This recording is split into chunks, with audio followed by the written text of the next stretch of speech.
nau mai, haere mai ki tōku reo. Ko rau kura taku ingoa. Kia ora hoa ma, ko Raimona taku ingoa, and welcome back to TŌKU Reo. Our series is based on the Te Whanake Māori language resources by Professor John Moorfield and will provide you with the necessary tools to begin conversing in Te Reo Māori. We've also got heaps of other helpful tools that you can access on our website for free, so we'll tell you more about that later on. But now, Raimona's going to tell us what's coming up on today's show. You know it's this. Kei te haere koe ki here. Haven't we already learnt that? Yep, but tonight we're going to learn how to use this sentence with people's names and nouns. Me. Well, no point in sitting around here all night, especially when we've got a big test at the end of the week. So, let's do some grammar. You know the drill, whānau. You can do it. Katipu, kaora, hee! We'll kick off today's show by revising the mahi we covered in Tuesday's episode. Now, this will make it easier to introduce tonight's new grammar point. Let's take a look. Where is she going? Kai te haere ia ki here.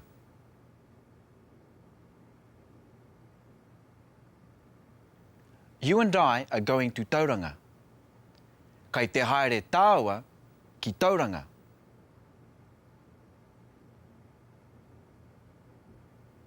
I'm going to the shop. Kai te haere ahau ki te toa.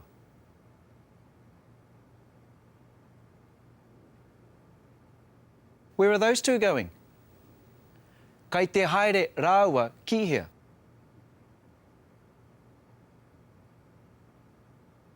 Okay, so now we're going to learn how to introduce names into the sentence structure. So instead of saying kai te haere koe ki here, we're going to replace koe with a and a name. For this example, we'll use the lovely Raukura's name, eh? How does that sound? So instead of kai te haere koe ki here, we would say kai te haere a Raukura ki here. Where is Raukura going? Let's take a look at some more examples. Where is John going? Kai te haere a John ki here. Where is Hana going? Kai te haere a Hana ki here. Mary is going to the shop. Kai te haere a mere ki te toa. Hori is going to the park. A kai te haere a hori ki te pāka. Where is Peter going? Kai te haere a Peter ki here. This isn't much different from the language patterns that we've already learnt, eh, whānau? So, piece of cake, no sweat. Let's cross over to our mates at the supermarket and see how they're using these.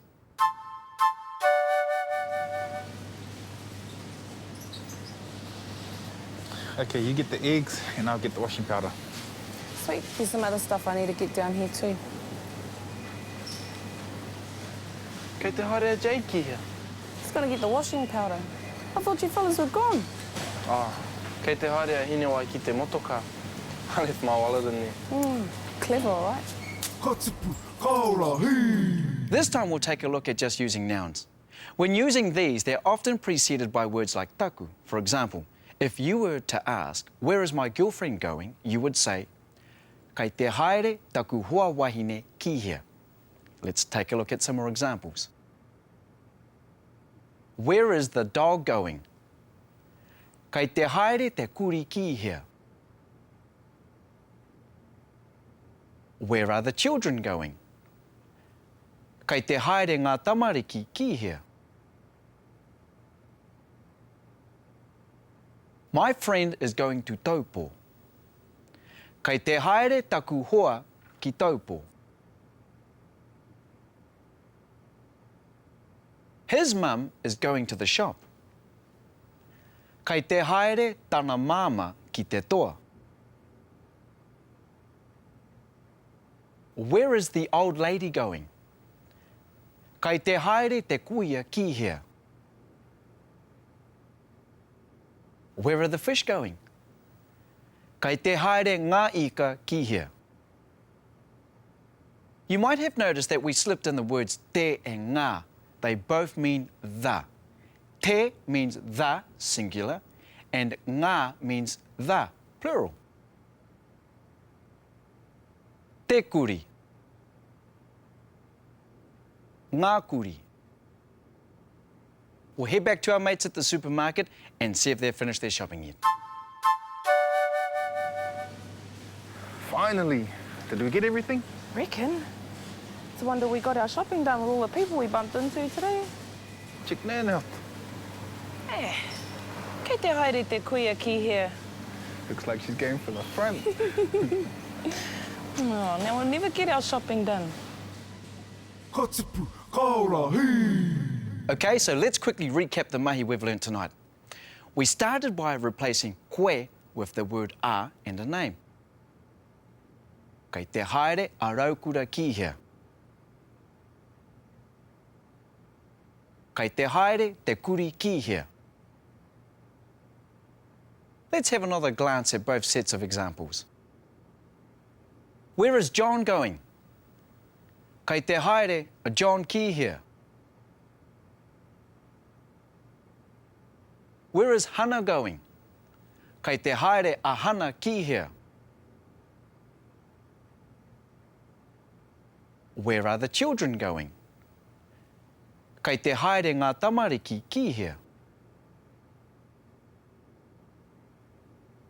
My friend is going to Taupo.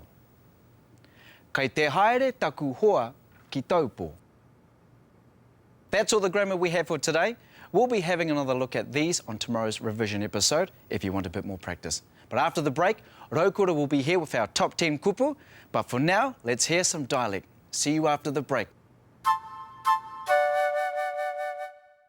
Ko te ke, kāre rawa tērā I uru mai ki roto I te kupu, tērā reta I roto I te kupu a ngai tūhoi. E ki nei wea tahinana mea whakatakātu. Ko hawe ki ana, kāre rawa I whakatakahia nā te mea kāre huki reire I te tīmata tana mai. Ko e tahi o nā kōrero he tika ka tuhi hiana, kai roto I nā kupu tērā. Te ngā, te ngē, te tangi o tērā. Tēnei wā ka haere nei, kua tuhi au I roto I te reo o tūhoi, kāre tērā kupu, tērā taihāne te G. A te ke, kāre te ke I roto.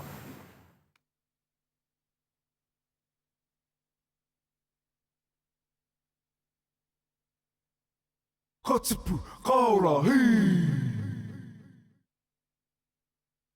Ka tipu, ka ora, hei. To reinforce what you're learning on TŌKU Reo at home, visit our website at www.tokureo.maori.nz. On the homepage, you'll find a link to episodes. Find the episode you'd like to swat up on and click it. Here you'll find a summary of what's in that episode as well as a list of interactive exercises down the right-hand side. Here's an example. Back at the homepage, you'll also find links to the other Te Whanaku resources, more exercises, a forum for TŌKU Reo viewers, and a free online Māori dictionary. Have fun, kia uru! Ka tipu, ka ora, hei. Welcome back. It's kupu ho time. You guys know how it goes. We'll start off with just 5 kupu. You'll hear the pronunciation first, and then we'll show you how it's spelt. After that, we'll give you some images to help you remember them. Are you ready? Here's the first 5. Noho means to sit, stay, remain, settle, dwell, or live. Noho. Heki. A loan word that means egg. Heki. Riwai. Potato. Riwai. Hooker. Sugar. Hooker. Waiarani. Orange juice. Waiarani. Now we'll go over the same 5 words, but this time we'll add an image to help make it easier to remember. So you'll see an image, then you'll hear the word pronounced correctly, followed by how it's spelt. If you think you're really clever, try and say the word before I do. Here we go. Means to sit, stay, remain, settle, dwell, or live. Noho.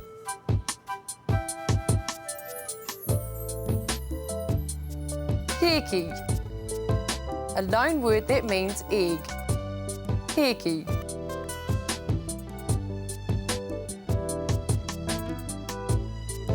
Riwai. Potato. Riwai.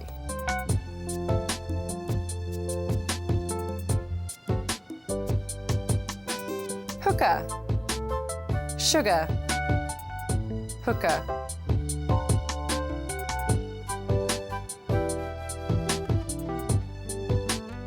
Waiarani. Orange juice.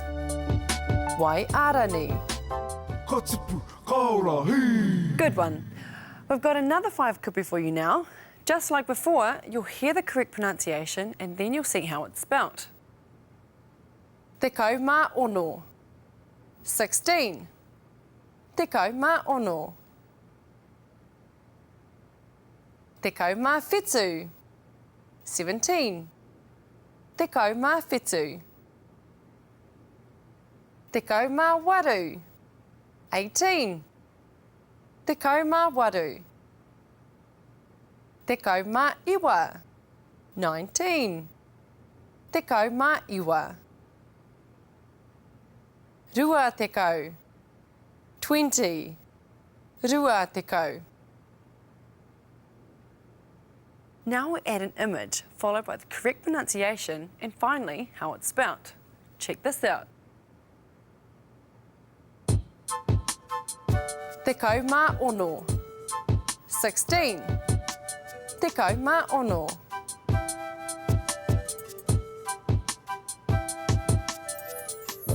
TŌKU MAWhetū. 17. TŌKU MAWhetū.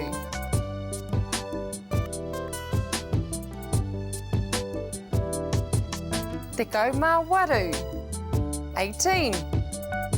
TŌKU MAWaru.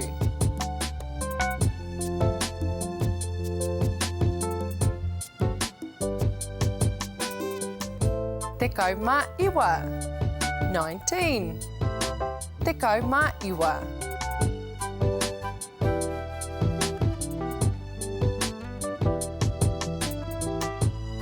Rua TŌKU. 20. Rua TŌKU. Ka tipu, ka ora, hei. Well, that's 10 more kupu hou to add to our vocab huama. You'll be speaking Māori in no time. But before we finish off today's kupu hou segment, we'll take one more look at our top 10. Don't forget to say them out loud at home. Means to sit, stay, remain, settle, dwell or live. Noho.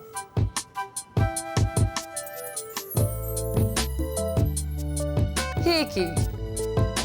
A loan word that means egg. Heki.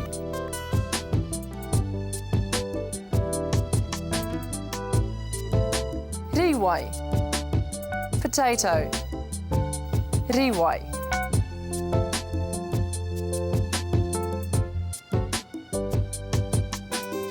Hooker. Sugar. Hooker.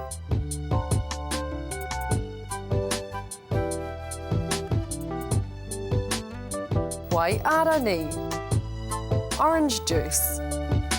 Waiarani.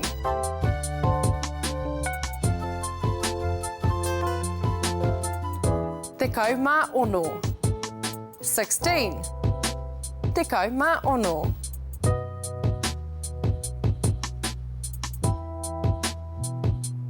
TŌKU MAWhetū. 17. TŌKU MAWhetū.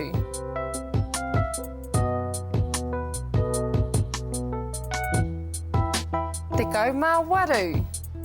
18. TŌKU MAWaru.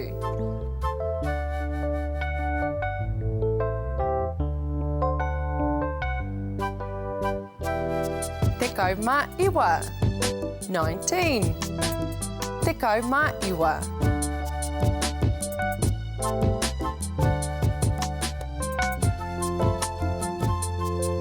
Rua TŌKU. 20. Rua TŌKU. Ka ka tipu, ka ora, hei. Remember, if you want to practice these words some more, visit our website and try our interactive exercises. Right, it's time to cross over to Te Taura Whiri I Te Reo Māori, the Māori Language Commission, and hear what new word they have for us today. After the break, we'll be testing you on everything you've learnt today in our exercise segment.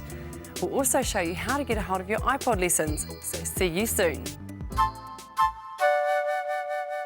Today our kupu hou, or new word, takes two Māori words and brings them together to form a new word.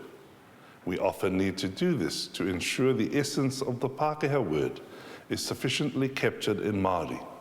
So today's word is patu mōrururu, which is deodorant.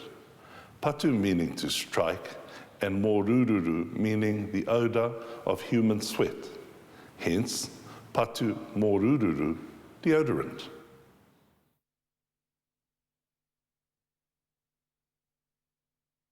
Ka tipu, ka ora, hei. Ka tipu, ka ora, hei. To access the podcast, go to www.tōkureo.māori.nz and click on episodes. Choose your episode and move the mouse to the right-hand side of the screen where you'll find a link called Podcasts. Click this link to download TŌKU Reo podcast to your iPod, MP3 player, etc. With video, audio and exercises, you can brush up on your Te Reo Māori skills anywhere, anytime, 24/7. Kia kaha. Ka tipu, ka ora, hei. Welcome back, koutou. You all know what time it is. Me, now that we've covered all of the new material from tonight, let's look at getting some practice in by doing a few exercises. This first exercise is a chance for you to practice today's language pattern. Now, a sentence will be given in English, followed by a pause for you to translate that sentence into Māori, right? Ai, tika. You will then hear the correct response, followed by another pause for you to repeat the answer. Here's an example. Where are you going?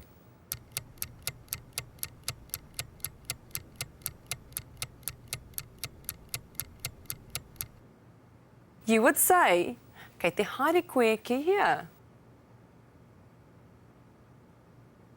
Remember to always give it a go, whānau, even if you're not sure about the answer. This is the best way for you to learn. Now it's your turn. Hey sis, whānau, good luck. Where is Hone going?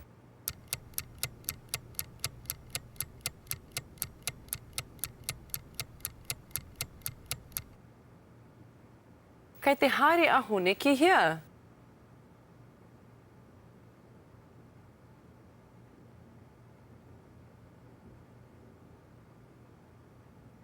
Mary is going to Hamilton.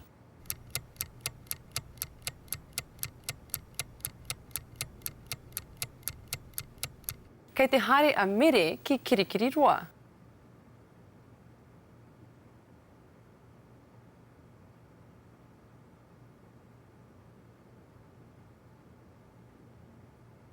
Where is the cat going?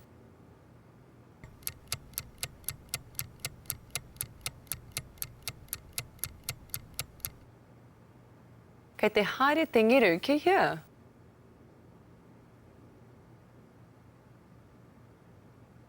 Let's try some more exercises using our role plays. By now you should know how this exercise works, but let's have a quick look at our example for those who have just joined us here at TŌKU Reo.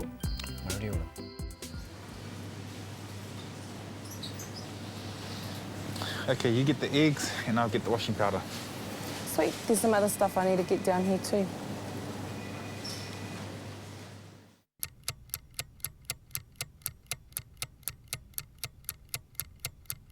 Kei te haere a Jake here.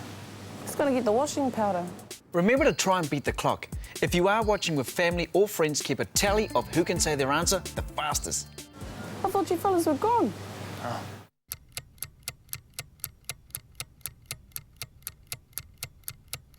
Kei te haere a hine wai ki te motoka. I left my wallet in there. Clever, all right? Finally! Did we get everything? Reckon. It's a wonder we got our shopping done with all the people we bumped into today. Check nan out. Hey.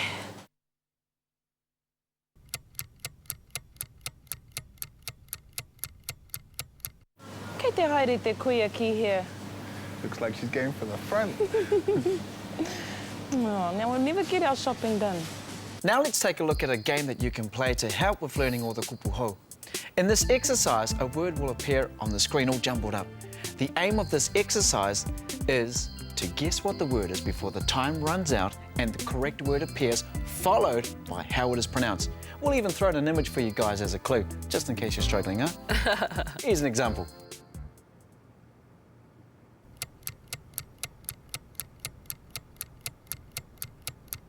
This is where you shout out the answer. Huka. Huka. Hookah. The clock will start counting down the time you have left. Remember to say the word out loud, so let's give it a go.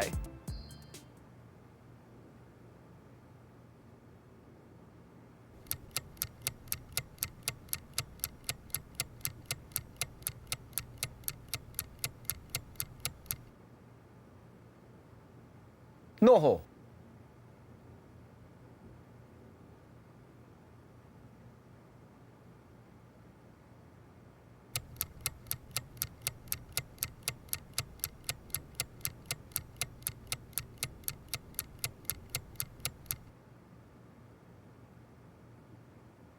Peki.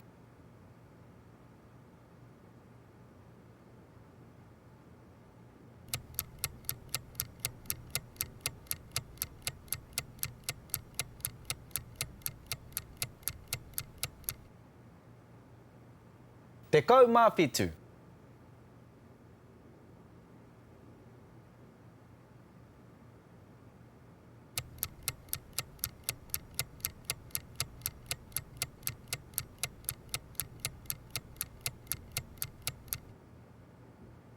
Riwai.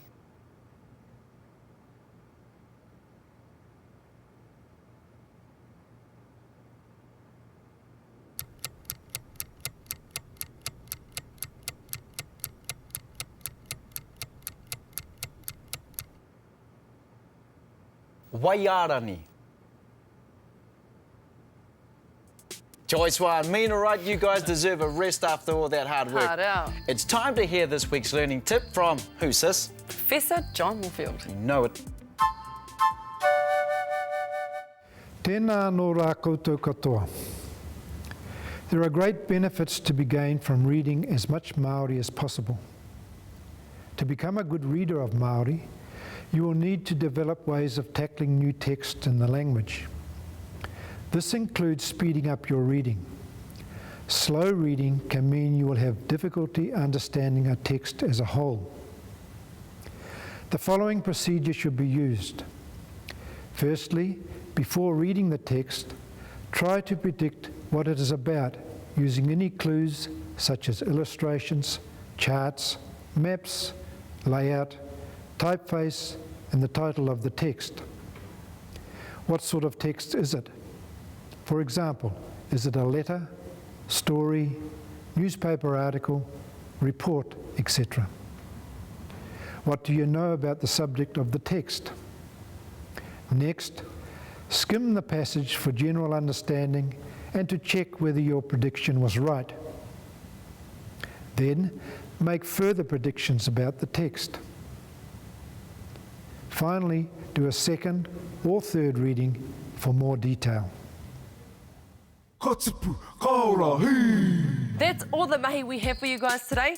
Make sure you check out our website, www.tokureo.maori.nz. We've got exercises from today's show, other resources that will help improve your fluency, and Te Aka, a free online Māori dictionary. Ooh, you know it. I bet most of you guys already knew that though, eh? Sis, have you had a chance to jump in there yet? Well, you know, actually I have, and I've already downloaded some exercises onto my iPod. Get you There you go. mean, too much. Well, on tomorrow's show, Whānau, we've got native speakers coming in once again to help us with our language patterns, and yes, they will be speaking in 100% Te Reo Māori. Awesome, I'm looking forward to it already. Now we're gonna love you and leave you guys, but we'll definitely see you guys here tomorrow. Until then, Kia mau, kia u, ki tōku reo.